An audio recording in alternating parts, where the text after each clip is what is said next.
देखिए बच्चों, आप यहाँ पे देखिए, पहले जैसा कि आप हमें जानते हैं, हमारा नाम मंत्रा यादव है। मैं बिल्कुल द बेस्ट क्लासेज की ओर से आप सबको आज बताने जा रहा हूँ विभाव, अनुभाव और संचारी भाव। हमने आपको पिछले वीडियो में आपको रस के विषय में बताया था, अर्थ और उसका अस्थाई भाव, और आज आपको हम बताएंगे विभाव, अनुभाव और संचारी भाव। तो देखिए यहाँ पर काफी बच्चों का मतलब ये सवाल रहता है कि क्या होता है, मतलब विभाव क्या होता है। अब विभाव क्या होता है बच्चे समझ नहीं पाते। जब तक ये मेन पॉइंट आप लोग समझेंगे नहीं, तब तक आप रस को अच्छे से नहीं जान पाएंगे कि रस कैसे मतलब बनता है और कहां से यह रस जो है जब आनंद ज्यादा मिलता है तो उसको क्या कहते हैं। तो इन सब के विषय में आपको यहाँ पर विभाव और अनुभाव और संचारी भावों को जानना बहुत जरूरी होता है। तो इसके लिए आप लोगों को सबसे पहले हम बताने जा रहे हैं विभाव, है ना। तो विभाव, पहले आप लोग देखिए विभाव क्या होता है। विभाव की परिभाषा, है ना। देखिए अस्थाई भावों को जागृत, अस्थाई भावों को जागृत और उद्दीप्त करने वाले कारणों को विभाव कहते हैं, है ना। जैसे कि अस्थाई भाव जो आपके मन में उत्पन्न होते हैं, हमने आपको बताया था अस्थाई भाव क्या होते हैं। जैसे आपके मन में जो उत्पन्न होते हैं उन्हीं को अस्थाई भाव कहते हैं। जैसे मान लो डर हो गया, हंसी हो गई, ये सब क्या है, यही अस्थाई भाव है। क्रोध उत्पन्न होता है, वह भी अस्थाई भाव होता है आपका, है ना। तो इसी प्रकार से जो कारण होते हैं, किसके कारण आपका अस्थाई भाव उत्पन्न हो रहा है ना। जैसे वही बताया गया कि ये जो कारण होते हैं उत्पन्न करने वाले, जैसे क्या है कि किसके कारण आपको क्रोध आया, किसके कारण आपको डर लगा, यही जो कारण होते हैं उसी कारण को क्या बोलते हैं, अस्थाई भाव कहते हैं, है ना। तो ये सॉरी अस्थाई भाव नहीं, मतलब विभाव कहते हैं। अब विभाव क्या है, विभाव देखिए हम आपको बताते हैं। विभाव दो प्रकार के होते हैं।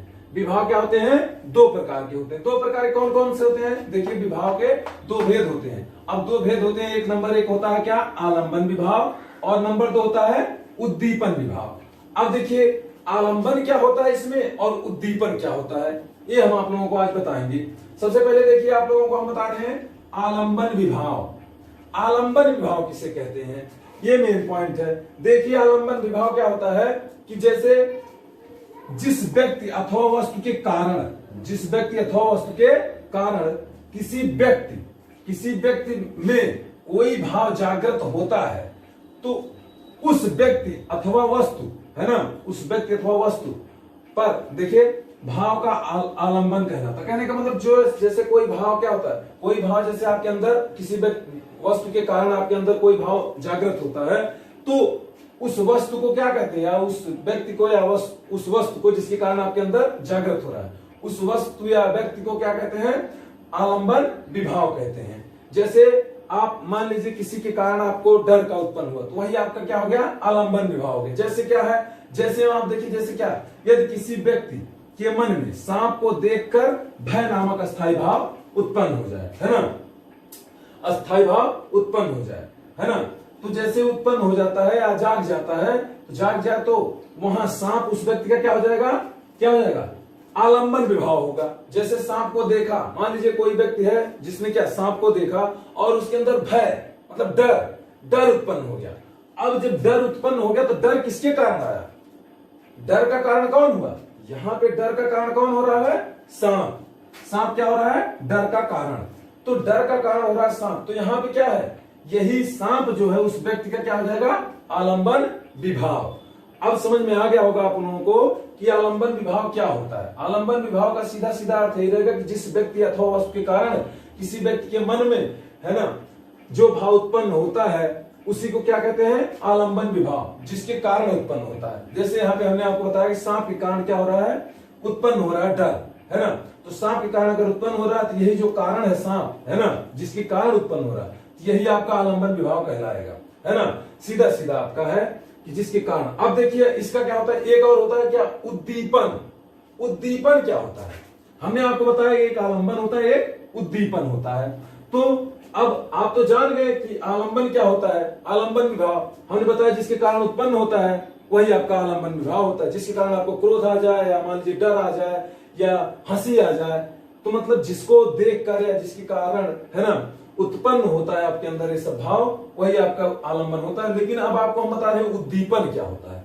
उद्दीपन देखिए क्या होता है, उद्दीपन विभाव ये होता है, जैसे क्या होता है, व्यक्ति के हृदय में जागृत अस्थायी भावों को अधिकाधिक, है ना, अधिकाधिक क्या कर दे, जो है उद्दीप्त कर दे, है ना, उद्दीप्त या तीव्र कर दे, है ना, करने वाले विभाव को क्या कहते हैं, उद्दीपन विभाव कहते हैं। कारणों को क्या कहते हैं, उद्दीपन विभाव कहते हैं। जैसे क्या है, आपके अंदर कोई भाव उत्पन्न हुआ हो, है ना, चाहे क्रोध हो जाए या हंसी हो जाए या डर ही हो जाए, कोई भी भाव उत्पन्न हो गया हो, लेकिन उसी में क्या और ज्यादा जो क्या कोई ऐसा कारण हो जाए, मतलब कोई ऐसा, मतलब कोई ऐसी घटना घट जाए जिससे क्या हो जाए, जिससे वह और ज्यादा बढ़ जाए, उसी को उद्दीपन कहते हैं।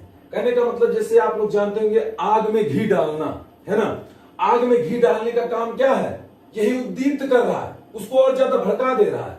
यही जो भड़काने का कार्य होता है और ज्यादा बढ़ाने का कार्य होता है, उसी को क्या बोलते हैं, उसी को उद्दीपन बोलते हैं, है ना। जैसे कि कहते हैं ना, जैसे एक कहावत है कि एक तो तितौ लौकी दूसरे चढ़ी नीम की डाल, है ना।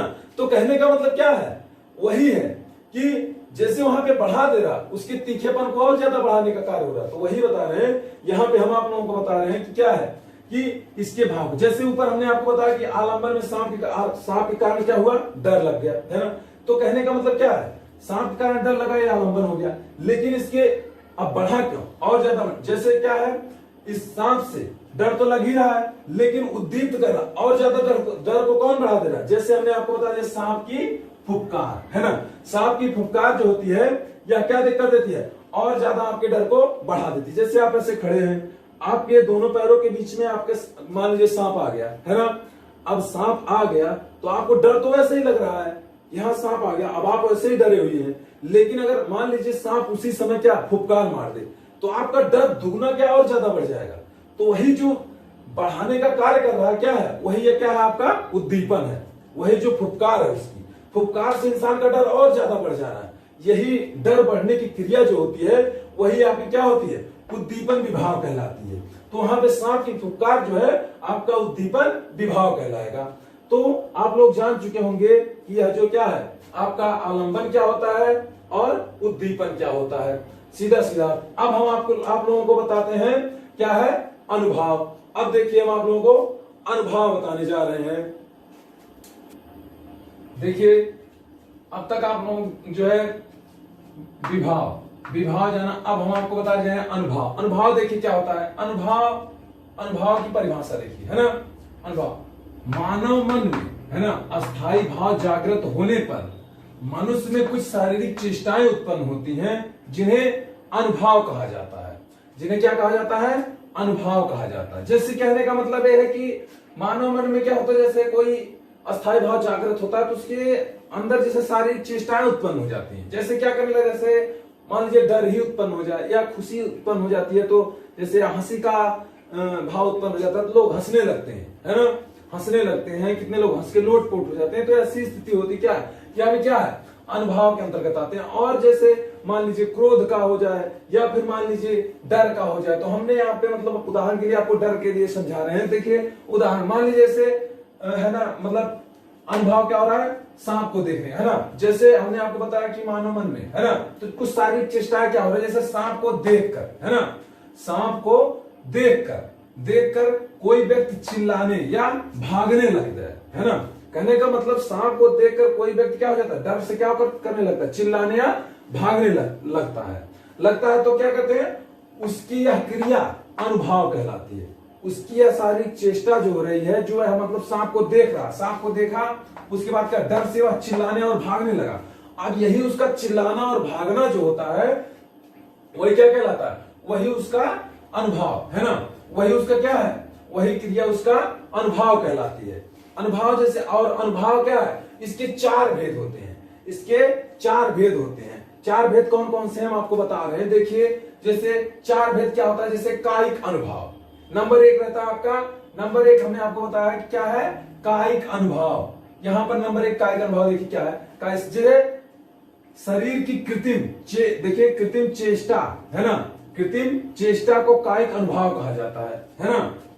जैसे क्या होता है कृत्रिम चेष्टा, जैसे क्या है, मतलब आप अपने मन से करते हो ना, तो जो क्रिया क्या करते हो, अपने मन से करते हैं आप। देखिए जैसे क्या करते हैं, कृत्रिम चेष्टा करते हैं, मतलब अपने मन से कर रहे हैं। तो जैसे आप दौड़ना, जैसे में क्या हो गया, दौड़ना, ये कायिक के अंतर्गत आता है। जैसे आप दौड़ना हो गया आपका, कूदना, कटाक्ष करना, है ना, हाथ अथवा क्या है नेत्र से संकेत करना आदि, ये सब क्या होते हैं, ऐसे जो इशारे होते हैं, जो क्रिया आप करते हो, है ना, जो क्या करते हो अपने आप से ये सब क्रियाएं करते हो, या क्या कहलाते हैं, यह सब कायिक अनुभव कहलाते हैं, है ना। इन सबको कायिक अनुभव के अंतर्गत रखा गया है। और इसी प्रकार से आपका दूसरा भेद जो होता है, दूसरा भेद क्या है, मानसिक। मानसिक क्या होता है, देखिए हृदय की भावना, है ना, मानव जैसे क्या होता है कि हृदय की भावना, तो हृदय की भावना, मानव के हृदय की भावना क्या है के अनुकूल, मन में हर्ष, विषाद, आनंद अथवा क्या है, देखिए मस्तिष्क में तनाव, मस्तिष्क में तनाव आदि उत्पन्न होने को मानसिक अनुभव कहते हैं। जैसे क्या होता है, ये मानसिक नाम है, देखिए क्या है, नाम ही इसका मानसिक है। तो मानसिक क्या है, जैसे मस्तिष्क से संबंधित है। तो यहां पर बता रहे कि आपके मन में क्या चला, जैसे क्या है, हमने बताया ना हृदय में, हृदय के अनुकूल, तो मन में क्या हो रहा है, जैसे हर्ष, विषाद, आनंद, ये सब क्या है, ये सब जब आपके अंदर हो, अथवा जैसे मस्तिष्क में कोई तनाव हो, तो इस प्रकार ऐसे जो मतलब कहने का मतलब आपके मस्तिष्क पे जोर देना पड़े, है ना, या आपको देखकर ही कोई व्यक्ति बता सकता है क्या हो जाए, मतलब देखकर ही बता सकता है व्यक्ति कैसी स्थिति में है। जैसे आप किसी टेंशन में रहेंगे, मान लीजिए मस्तिष्क तनाव में आप हैं, तो क्या है, आपको व्यक्ति देखकर ही बता देगा, बोलेगा क्या मतलब किस टेंशन में आप पड़े हैं, कहने का मतलब क्या किस बात का तनाव आपके ऊपर है, ऐसा लोग देखकर ही अनुभव कर लेते हैं, है ना। तो इस प्रकार का जो मतलब आपके ऊपर तनाव होता है, या जैसे मान लीजिए आप आनंद में हैं, तो आनंद में भी आप क्या, लोग देखकर ही बता देते क्या बात है, आप आज बड़े खुश दिखाई दे रहे हैं। तो ये सब क्या है, यह आपके तनाव के ऊपर, और ऐसी स्थिति में क्या है, आपके या तनाव जो है आपके ऊपर साफ झलकने लगता है, लोग देखकर ही क्या बता देते हैं।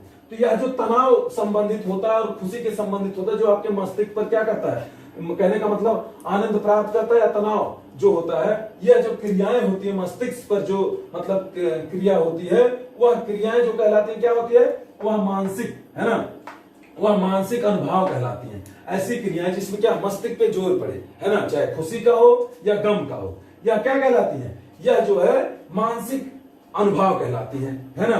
अब आपको हम आगे बताते हैं क्या, आहार।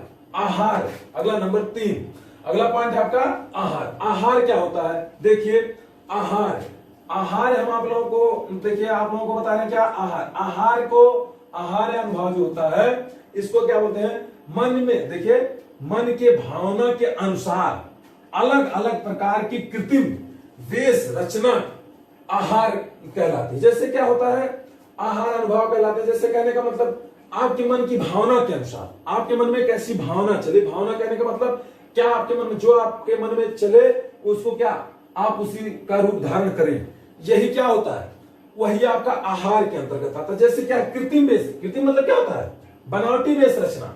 जैसे मान लीजिए लोग रोल करते हैं, क्या करते हैं, जैसे रोल करना, है ना, जैसे लोग रोल करते हैं, जैसे आप लोग देखे होंगे वेश रचना बना लेते, वेशभूषा धारण कर लेते, जैसे आप लोग रामलीला वगैरह में देखे होंगे, तो इसमें क्या करते हैं, कोई जो है राम का रोल करता है, कोई रावण का करता है, कोई सीता का, तो ऐसे मतलब क्या है, यह कृत्रिम रचना है, या वेशभूषा धारण जो करते हैं, या क्या है, यह अपने मन के अनुसार जिसको जो अच्छा लगता है वो चुनते हैं और उसी को करना पसंद करते हैं। तो यह क्या उस रूप में वो अपने आप को ढाल लेते हैं, यहाँ हमको इस प्रकार की वेश रचना में आना है, तब जाके हम जो क्या इनका रोल कर पाएंगे। और यही जो रोल करने की क्रिया होती है वह किसके अंतर्गत रखी जाती है, यह आहार, ये आहार अनुभव के अंतर्गत रखी जाती है।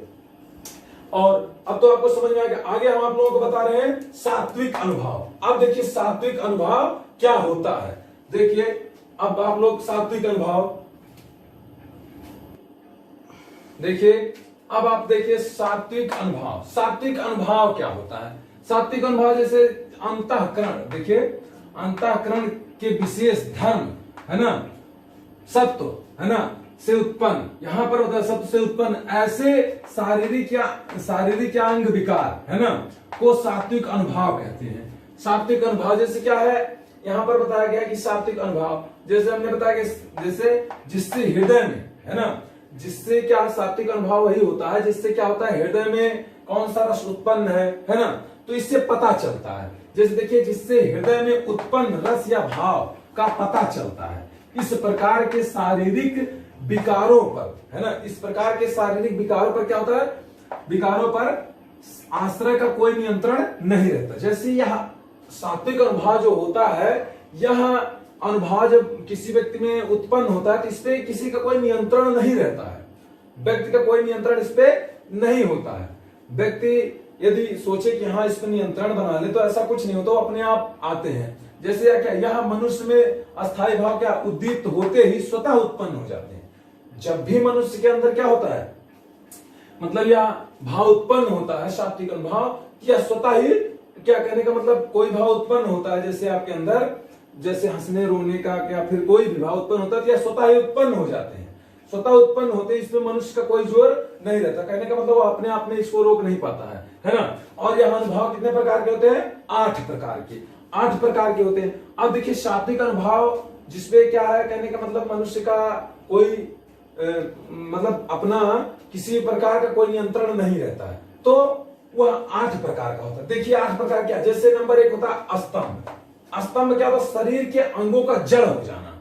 आप देखेंगे कोई ऐसी घटना घट जाए, सब लोग कहते हैं कि क्या होता है, मतलब शरीर के अंगों का जड़ हो जाना। मतलब ऐसी स्थिति में लोगों का शरीर का हिलना डुलना क्या हो जाता है, बंद हो जाता, मतलब सब उसी में क्या हो जाते हैं, एकदम जड़ हो जाते हैं। कहने का मतलब उसी पे एकदम जैसे के तैसे ही पड़े रह जाते हैं, कोई घटना ऐसी घट जाए, है ना, तो वही बोलते हैं शरीर के अंगों का क्या हो जाना, जड़ हो जाना, है ना। और उसी के अंतर्गत नंबर दूसरा रखा गया। नंबर दूसरे में क्या आता है कि श्वेत मतलब जिससे पसीना आ जाना। कोई ऐसी घटना घट जाए आपके साथ जिसमें क्या हो जाता है, जैसे क्या पसीना आ जाए।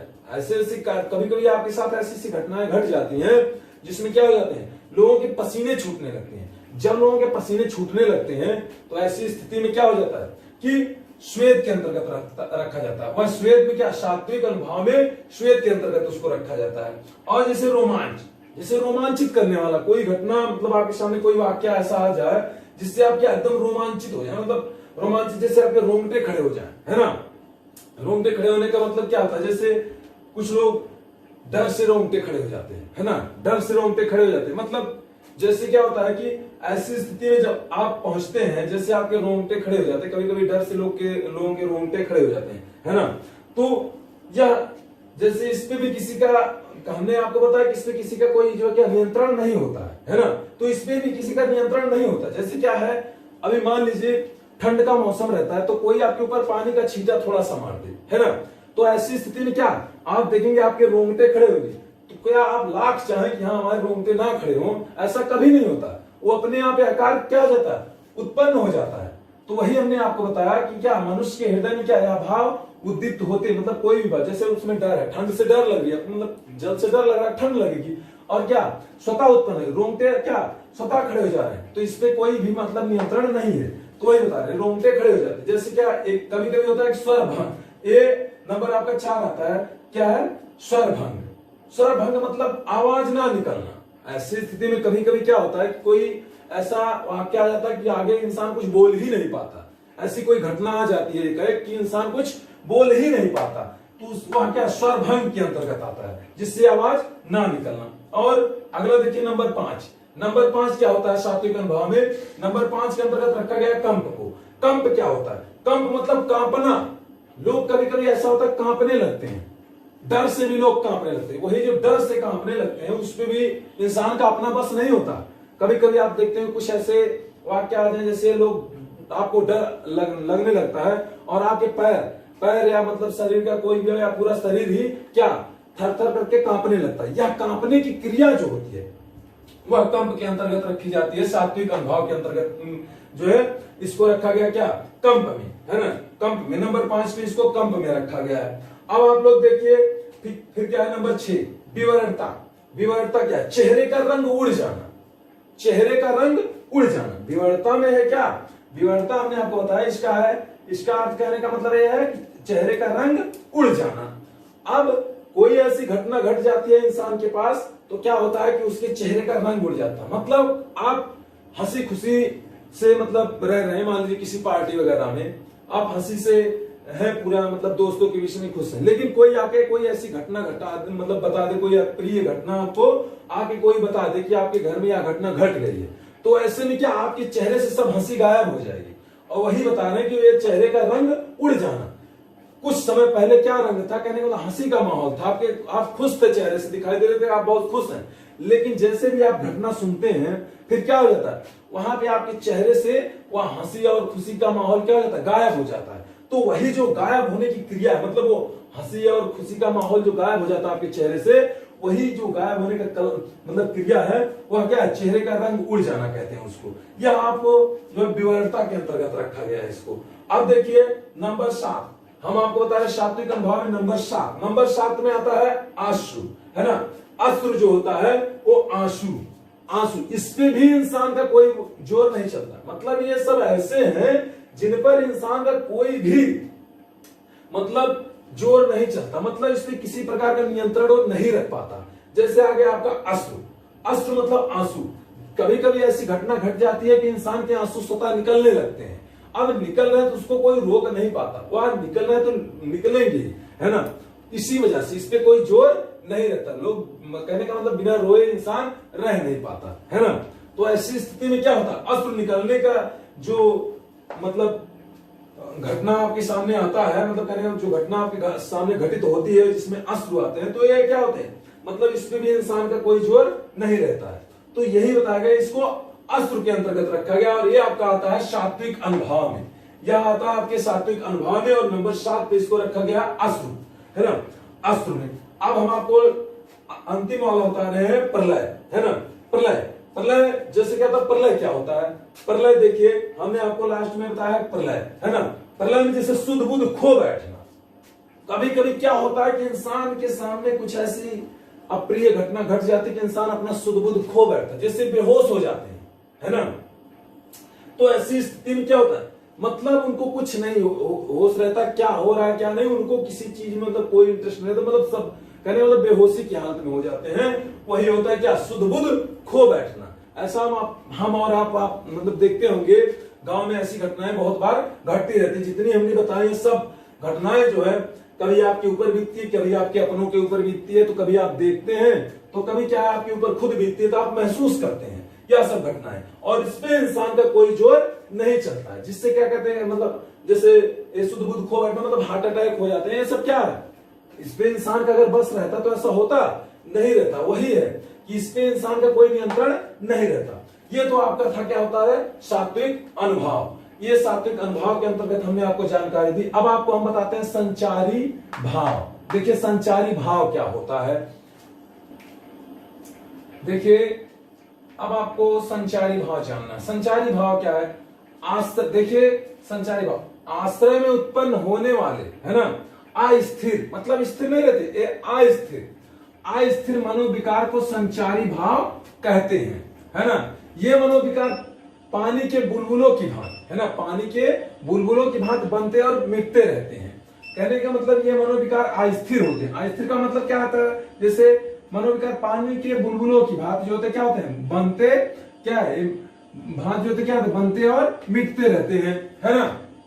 जबकि अस्थाई भाव क्या होते हैं, अंत तक बने रहते हैं। अस्थाई भाव हमने आपको पहले ही बताया कि अस्थाई भाव मानव के हृदय में क्या सदैव विद्यमान रहते हैं। इस वजह से यहाँ पे, लेकिन यहाँ पर बताया गया संचारी भाव, और किसमें, संचारी भाव क्या होता है, संचारी भाव जो होता है क्या, बनता और मिटता रहता है। और आचार्यों ने इनकी संख्या क्या की है, निश्चित की है, वो भी 33। देखिए आचार्यों ने संचारी भाव की संख्या क्या की है, 33 निश्चित की है। और वो 33 संख्याएं देखिए क्या है, जैसे निर्वेद जैसे यहाँ पर बताया गया निर्वेद की विषय, निर्वेद जिसमें क्या है, उदासीनता का भाव हमने बताया था कि निर्वेद वो मतलब जिसमें कोई भी आनंद ना प्राप्त हो, है ना। ये भाव कहने को कभी कभी ऐसी घटनाएं घट जाती हैं कि इंसान के अंदर थोड़ी देर के लिए ऐसा हो जाता है, लेकिन ऐसा नहीं कि इंसान हमेशा शोक में ही डूबा रहे, ऐसा कुछ नहीं होता है। आवेग भी होता है उसी प्रकार से, जैसे कहने का मतलब आवेग में इंसान आ जाते हैं, तो लेकिन भाव कितनी देर, कुछ ही समय के लिए रहता है ना। दैन्य, श्रम, मद, जड़ता, ये सब मतलब बताया गया है। और इसके साथ साथ उग्रता, मोह, ये सब भाव जो है क्या है, थोड़ी देर के लिए होते हैं, ज्यादा देर तक नहीं टिकते हैं। ये भाव जो है हमने आपको बताया पानी के बुलबुलों की भांति रहते हैं, बस कुछ ही समय के लिए होते हैं। जैसे मान लो उसमें क्रोध हो जाए, है ना, या उग्र रूप आप दिखाने लगे, ये भाव थोड़ी देर के लिए रहता है। मनुष्य क्रोध में ज्यादा देर नहीं रहता है, बस कुछ ही देर के लिए क्रोध होता है, और वह फिर क्या धीरे धीरे अपने आप को क्रोध ठंडा होने लगता है। उसी प्रकार बताया गया कि पानी के बुलबुलों की भांति होते हैं, बनते हैं, वक्त आने पे आ जाते हैं, लेकिन फिर क्या थोड़ी समय बाद या क्या मिट जाते हैं, क्रोध धीरे धीरे खत्म हो जाता है। वही बताया मोह, विबोध, स्वप्न और क्या है अपस्मार, गर्भ, मरण, अलसता, अमर, देखिए अमर्ष, निद्रा, क्या अहित्या, औत्सुक्य, फिर क्या है उन्माद, शंका, स्मृति, मति, व्याधि, क्या संत्राश और लज्जा, हर्ष, असूया, विषाद, क्या है घृत, चपलता और क्या है ग्लान, चिंता, क्या है वितर्क। मतलब ये सब क्या है कुछ ही समय के लिए होते हैं। इन सब की जो है मतलब कार्यकाल जो होता है बहुत ही कम होता है। हमने आपको बताया यहाँ पे उदाहरण मतलब यहाँ पे पहले ही बता दिया पानी के बुलबुलों की भांति। जैसे आप ले लो क्या चिंता में इंसान डूबता है इंसान, लेकिन ज्यादा देर थोड़ी ना रहता। कहने का मतलब ये तो है ना सालों साल उसी चिंता में डूबा रहेगा, ऐसा कभी नहीं होता। कुछ ही समय के लिए जो है ये सब आते हैं और उसी में जो क्या होता है जो होना रहता है हो जाता है। लोग चिंता में कभी ज्यादा डूबते हैं, उसी में जो संभलना रहता है समझ जाते हैं। कुछ लोगों को हार्ट अटैक वगैरह हो जाता है, तो वही है यह थोड़े समय के लिए, लेकिन उसी में जो समझ जाते हैं वो समझ जाते हैं। नहीं तो या फिर क्या धीरे धीरे समय बीतता जाता है और क्या हो जाते हैं समय धीरे धीरे बीतता है और यह चिंता भी धीरे धीरे नष्ट हो जाती है। सब लोग कहते हैं समय सबसे बड़ा मलहम होता है, तो यह क्या इसको भी धीरे धीरे क्या कर देती है नष्ट कर देती है। लेकिन यह क्या बस पानी के बुलबुलों की भांति जब भी रहता है वो थोड़े समय के लिए ही रहता है ना। तो जितनी देर रहता है बुलबुले देखते हो मतलब निकलते हैं तो पानी को पूरा हिला देते हैं। तो बस वही है कि जब तक चिंता रहेगी बस थोड़ी देर के लिए रहती, लेकिन उसमें उतने में ही इंसान को पूरा जो है जड़ से हिला देती है, लेकिन वह थोड़ी देर के लिए रहती है। वही बताया गया कि अब पानी की बुलबुलों की भांति रहती है। ये सब जो 3300 बताए गए हैं यह सब मनुष्य के अंतर्गत होते हैं, मतलब मनुष्य के अंतर्गत यह सब पाया जाता है, लेकिन यह सब क्रियाकलाप जो है बस थोड़ी देर के लिए होते हैं। तो हमने आपको बताया संचारी भाव। अब तो आप लोगों के समझ में आ गया होगा कि विभाव किसे कहते हैं, अनुभाव किसे कहते हैं और संचारी भाव किसे कहते हैं। तो ये थे आपके विभाव, अनुभाव और संचारी भाव। आगे आप लोगों को रस की जानकारी हम आपको देंगे अगले वीडियो में। तब तक के लिए